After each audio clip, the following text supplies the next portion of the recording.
Assalamualaikum warahmatullahi wabarakatuh. Kembali lagi bareng saya di channel Isma Jaya, channel yang selalu membahas tentang seputar dunia peternakan dan seputar dunia binatang.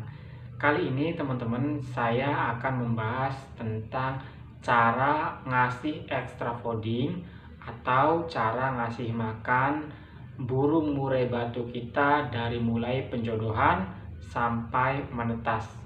Simak terus.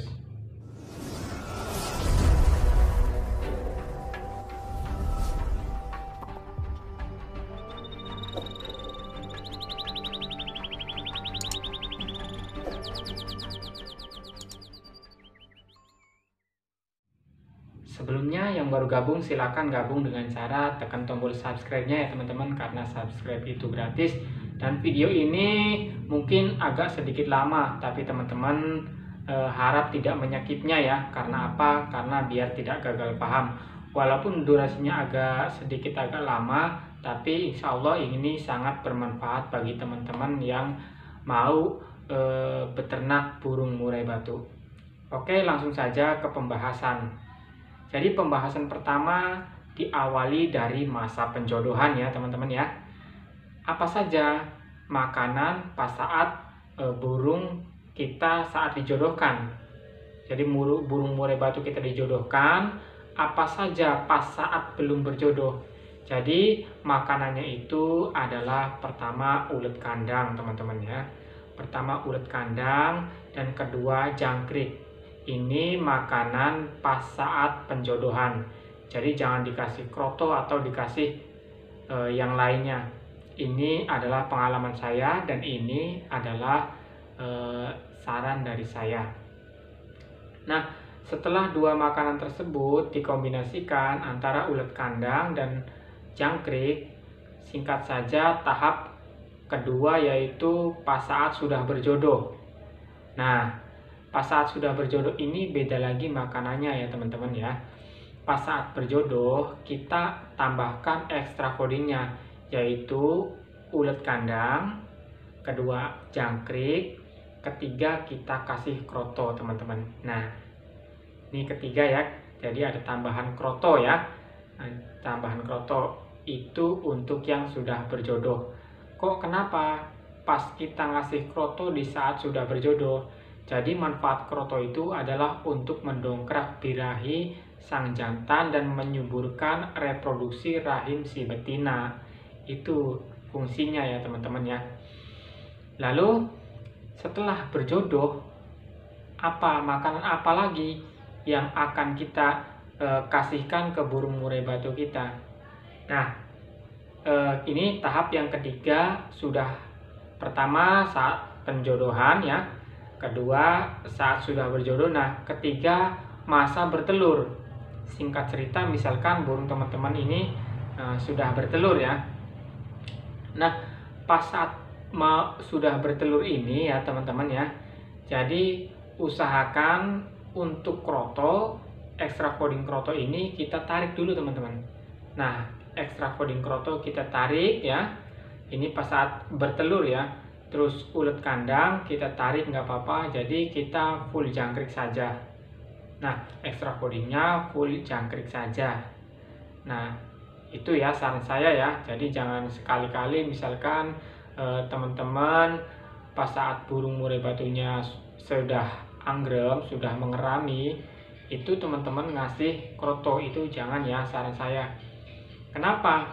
Karena yang dikhawatirkan itu burung jantannya itu birahi lagi teman-teman. Jadi kenapa kalau misalkan burung jantannya birahi lagi? Takutnya yang dikhawatirkan itu burung jantan akan mengusik sang betina di saat sang betina sedang mengeram. Alhasil kalau sang jantan birahi mengusik sang betina, betinanya keluar dengan kaget, itu kemungkinan besar ya, bisa saja terjadi itu telurnya tidak akan dirami lagi teman-teman. Jadi istilahnya gagal ya, gagal mengeram. Jadi teman-teman sendiri yang akan merasakan kerugiannya. Nah, itu tahap yang ketiga ya, yang mengeram ya. Jadi tahap selanjutnya kalau nih misalkan sudah menetas. Nah, sudah menetas ini lalu apa saja makanannya? Nah, kalau sudah menetas ini usahakan untuk yang jangkrik ya. Jangkrik kalau ada nih kasih jangkrik yang kecil-kecil teman-teman ya. Kasih jangkrik yang kecil-kecil. Nah, kedua kasih ulet kandang lagi. Ketiga kasih kroto. Nah, itu ya. Jadi kasih jangkriknya jangkrik yang kecil. Kasih kroto, terus kasih ulet kandang. Nah, kok kenapa ulet Hongkong tidak pernah dikasihkan? Nah, sebenarnya tidak apa-apa ulet Hongkong dikasihkan di saat sudah berjodoh tadi, di saat dia mau bertelur, di saat burung kita mau bertelur. Nah, nggak apa-apa kita kasih ulet kandang, kita kasih ulet Hongkong juga nggak apa-apa. Dan di usia menetasnya sampai 3 hari, ini saran saya nggak usah dikasih ulet Hongkong ya. Jadi kita kasihnya ulet kandang saja, kita kasih jangkrik dan kasih kroto.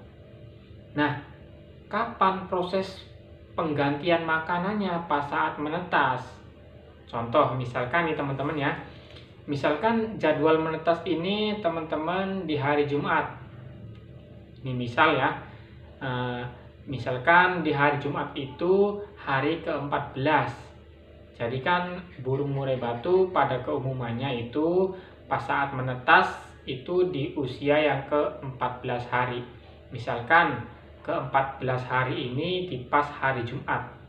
Nah, kita ganti makanannya atau kita tambahin extra foodingnya itu di hari Rabu atau hari Kamis teman-teman ya.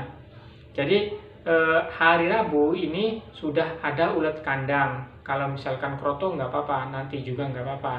Nah, usahakan pas hari Rabunya udah ada ulet kandang, dan hari Kamisnya wajib ada ulet kandang sama jangkrik. Nah, pas hari keempatnya, pas hari H-nya itu, pas hari Jumatnya itu harus ada kroto. Nah, itu kalau bisa ya teman-teman. Jadi apa? Jadi burung murai batu itu sudah mempersiapkan diri kalau dia mau menetas, dan pas saat dia turun ke lantai atau ke tempat dia makan, dia melihat makanan yang begitu banyak. Jadi dia tidak ada insting atau dia tidak ada naluri untuk membantai anakannya teman-teman ya. Kan ada murai batu yang biasanya membantai anakannya. Nah, itu faktor di antaranya adalah yang seperti itu. Jadi pas saat dia mau menetaskan telurnya, pas saat dia mau makan itu makanan tidak tersedia, atau makanan itu tersedia tapi sama makanannya seperti pas dia mengeram. Jadi nggak ada kelebihan makanannya. Jadi dia merasa stres. Jadi berujung sasarannya itu adalah anakannya sendiri. Nah, itu teman-teman diantara penyebabnya kalau misalkan teman-teman melihat anakannya itu dibantai. Nah, setelah sudah menetas, nah ke usia 1, 2, 3 hari ini usahakan nggak usah dikasih ulet Hongkong. Nah, setelah lepas dari 3 hari, silahkan teman-teman bebas ngasih jangkriknya yang besar-besar juga nggak apa-apa, dikasih ulet Hongkong nggak apa-apa, dikasih kulit kandang nggak apa-apa. Jadi bebas kalau udah usia di atas 3 hari. Nah, saran saya kalau teman-teman mau mengangkat burung murai batunya atau mengangkat anakan burung murai batunya itu, saran saya di usia 7 sampai 8 hari ya. Paling lambat-lambatnya ya, ini hanya saran saya saja. Jadi lambat-lambatnya itu usia ke 9 hari itu harus diangkat. Kenapa? Jadi kalau misalkan melebihi usia 10 hari ya teman-teman ya, misalkan ngangkatnya lebih dari usia 10 hari itu malahan teman-teman agak sulit untuk melolohnya. Karena apa? Karena dia sudah terlalu lama bersama indukannya. Jadi dia agak takut pada kita. Dan nah, pas saat kita meloloh malah alhasil dia nggak berani untuk membuka mulutnya karena dia takut melihat kita. Nah gitu ya teman-teman ya. Jadi saran saya, teman-teman kalau mau mengangkat burung lolohan itu di usia 7 sampai 8 hari saja. Kalau misalkan sampai kepepet ya, kalau teman-teman misalkan repot, itu usia 9 hari maksimal. Nah, gimana teman-teman? Semoga paham ya di penjelasan yang mungkin sedikit lama ya, tapi semoga walaupun sedikit lama itu bisa ada manfaatnya buat teman-teman, dan semoga teman-teman ternakannya bisa sukses dan bisa berhasil. Nah, apabila ada kata-kata saya yang salah, saya mohon maaf. Apabila teman-teman mau bertanya tentang keluhan teman-teman tentang seputar burung murai batu atau burung wambi, silahkan tanya-tanya saja di kolom komentar. Dan nanti kalau misalkan saya ada kesempatan, saya ada acara live streaming ya, biasanya itu saya menjawab pertanyaan-pertanyaan yang masuk di kolom komentar, itu langsung saya jawab semuanya dengan sebisa saya dan semampu saya. Jadi maaf ya teman-teman, ini bukan maksud saya menggurui, cuman saya hanya berbagi pengalaman saya saja dan sebisa saya. Begitu saja, akhir kalam. Wassalamualaikum warahmatullahi wabarakatuh.